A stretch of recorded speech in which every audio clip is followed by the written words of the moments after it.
Maraming salamat po, Diyos, sa lahat-lahat po na mga salita na inyo pong pinagkatiwala sa amin, at salamat po sa inyong pagtuturo sa amin, O Lord God. Salamat po, Panginoon, sa inyong mga salita na nagbigay sa amin ng sigla, Panginoon, na kami po ay dapat ay sumunod po sa inyo, Panginoon, sapagkat meron po kayong mga utos na dapat po naming sundin, Panginoon, O Lord God. At meron po kaming responsibilidad sa inyo, Panginoon, yung amin pong pagsunod sa inyo, Lord. Salamat po, at alam po namin, O Diyos, na ito po ay kami rin po, Panginoon, ang siyang magbenepisyo pinito, Lord God. At nawa kami po inyong turuan, samahan, pangunahan, maging po sa buhay po ni Nanay Lenny, Mr. Malo, Mr. Agnes, Lord, sa inyong abang lingkod. Kami pong lahat nawa inyo pong patuloy na palaguin, palakasin, pasiglahin, at maging po sa iba pa mga kapatid na amin pong nakasama sa Every Sunday Worship. Panginoon, kayo po nawa ang siyang patuloy na magturo sa amin, Panginoon, at nawa patatagin niyo po ang aming pananampalataya sa inyo, ang ating po nawantas ng aming pananampalataya sa inyo, Panginoon, at nawa magawa po namin ang iyong mga utos, Panginoon, O Lord God, na may katyagaan, kasipagan, kasiglahan, may kagalakan sa inyong harapan, O Lord God.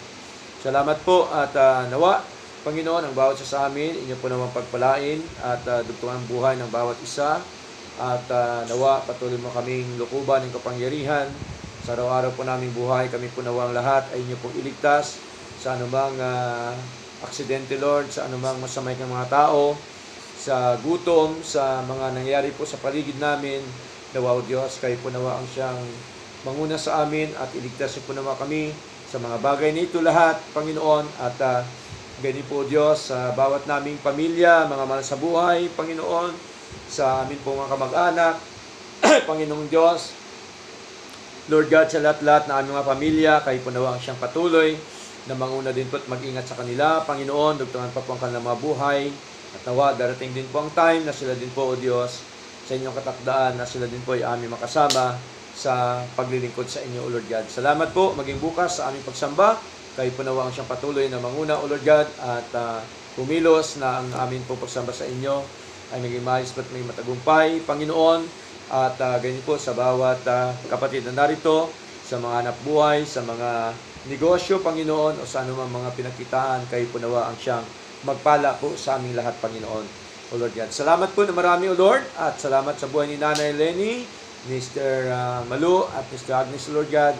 Salamat po sapagkat patuloy niyo po kaming pinagtagpo-tagpo at kasama sa inyo pong gawain, O Lord. Salamat po, at patuloy mo kaming paunahan sa araw-araw po naming buhay. Sa pangalan po ni Jesus, ito po ang aming dalangin, Lord. Amen. Amen.